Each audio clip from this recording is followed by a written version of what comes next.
hinihiling po ng ibang mambabatas natin na ibalik na po, no, ang death penalty, mga kababayan. Sabi dito, ayan, death penalty reforma sa mga batas itinulak sa Pogo EJK probe. Naku po, lalong kakabahan si Bato de la Rosa niyan pag narinig itong balita na ito. Yun nga lang pong kulong, halos magtago na sa saya ng vice-presidente. Eto pa kaya, tapos Silya Electrica, ano? Malamang po hindi mangamoy buhok. Kasi di ba sa Silya Electrica daw po, naaamoy mo yung sunog na buhok?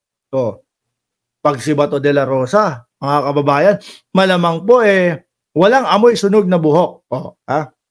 Maybe amoy crispy pata yon. Medyo chubby-chubby po ang ating ang ating senador, mga kababayan. So ano nga daw po ito? Yung bakit daw gusto nilang ibalik na yung death penalty. Pakinggan po natin yung balita. Iminungkay ng isang kongresista na ibalik ang death penalty sa mga mabibigat na krimen. Sa pagpapatuloy ng pagdinig ng House Quad Committee, sinabi ni Overall Chairperson ng Surigao del Norte, Representative Ace Barbers, na panahon na para amendahan ang batas na magpapalakas laban kontra sa mga sindikato at kanilang mga kasabwat sa gobyerno. Layan daw alam niyo po yung sa Pogo, mga kababayan, yan lahat ng nasasangkot dyan, halatang halata naman po na nagsisinungaling Marami na nga po sa ating mga kababayan yung gigil na Sabi, sasabunutan ko tong babae na to Sobra at labis-labis yung pagsisinungaling. Ayaw ko talagang mga magsabi ng mga katotohanan. No? Yung tipo bang, kung pwede lang agad-agad dahil halata naman natin na nagsisinungaling sila, erekta na yan sa kulungan nila. Wag nang palayain niya mga yan. Wag na natin gawin tong investigasyon na to. Kung pwede nga lang ganun Kasi halata naman po talaga, mga bossing. Biruin nyo, nag-umpisa sa usaping farm kay Alice Go. Hanggang sa lumalim yung investigasyon, hanggang sa nakasama na, nahuli sino yan? Si Go, yung isa. Si Ong, Kasi Leong, nahuli na lahat. Binalik na sa Kongreso, pinapunta na sa Senado. Ganun pa din po. Malulupit mga magsinungaling, mga kababayan, Pero hindi naman dahil sa pagsisinungaling kung bakit nila ipinupush yung death penalty. Dahil na din po, mga kababayan, sa mga nabiktima, buhay po yung mga nabiktima, mga kababayan. Buhay po yung nawala sa mga nabiktima. Pogo? Meron dyan, karamihan dyan ang nabiktima mga taga ibang bansa. No? Na pinapapunta nila dito sa Pilipinas para magtrabaho sa Pogo. Para magtrabaho ng illegal. Pag hindi sumunod sa kanila, tinotorture nila. Hanggang sa yung pang-torture nila, hindi na nila napipigilan, hindi na sila talagang, hindi na nila nare-realize na malapit na palang mategi. Oo, yun. Kaya nga po, may magaganap na hukayan di ba? Diyan sa mga Pogo facility. Sa pangunguna po, Winston Casio, mga kababayan. Magbubungkal sila. Dahil ang paniwala, ang sinasabi nung nagturo, meron pong mga nategi at diyan ibinabaon. Sabi ni Rego Adventure, mas lalalim pa ito. Marami pang individual ang masasangkot sa naturang iskandalo at yayanig sa politika kung sino ang sangkot. Hindi na po sila natatakot sa Pilipinas Pati mga kapwa natin Pilipino, hindi na po natatakot gumawa ng kalokohan. Bakit? Lang naman yan, malalim na parusang makukuha mo lang pag gumawa ka ng kalokohan, habang buhay na pagkakulong. Ngayon, pagka meron death penalty, mga kababayan, baka sakali na mag-isip-isip sila. Baka sakali na magdalawang isip sila bago sila gumawa ng kalokohan. Sa EJK naman, pag napatunayan,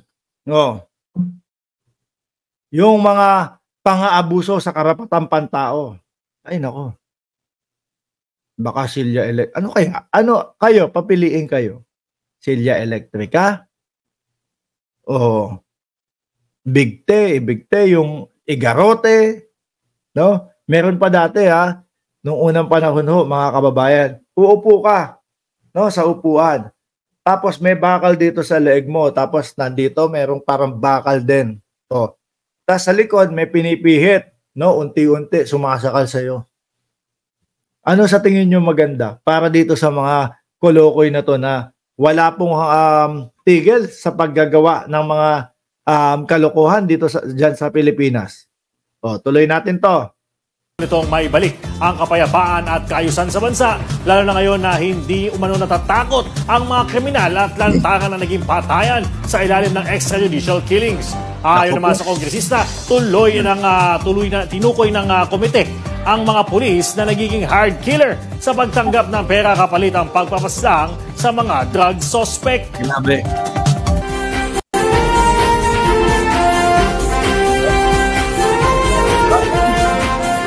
Bata ni Digong iningusong utak sa tinuging PCSO executive. Naku biruin niyo po yan, mga kababayan. Baka pumalagpo sila Bato de la Rosa dyan. Si Bato, garote. Happy blissful Saturday evening, Maria Presi Lopez. Shout out po sa inyo, madam. Anyway, mga kababayan, pag naibalik po yan, malamang sa alamang po, madami ang titino. Malamang sa alamang po, madami yung mapag-iisip-isip bago sila gumawa ng kalokohan.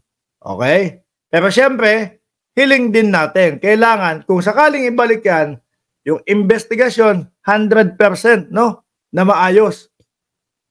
Kasi baka mamaya, hindi maayos.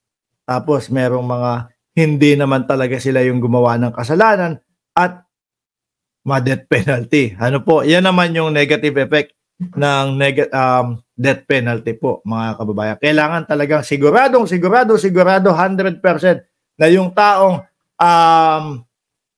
ide-death penalty po sila yung gumawa ng kalokohan. Di ho ba, mga kababayan? Kagaya na lang ito.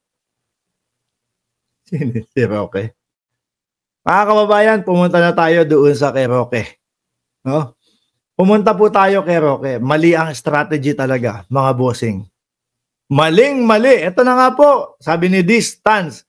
Boss Mark, ano ang balita kay Barney? Ito na nga po, mga kababayan. Ano ba gusto nyong unahin? Yung sinabi niyang sinungaling si Lenny?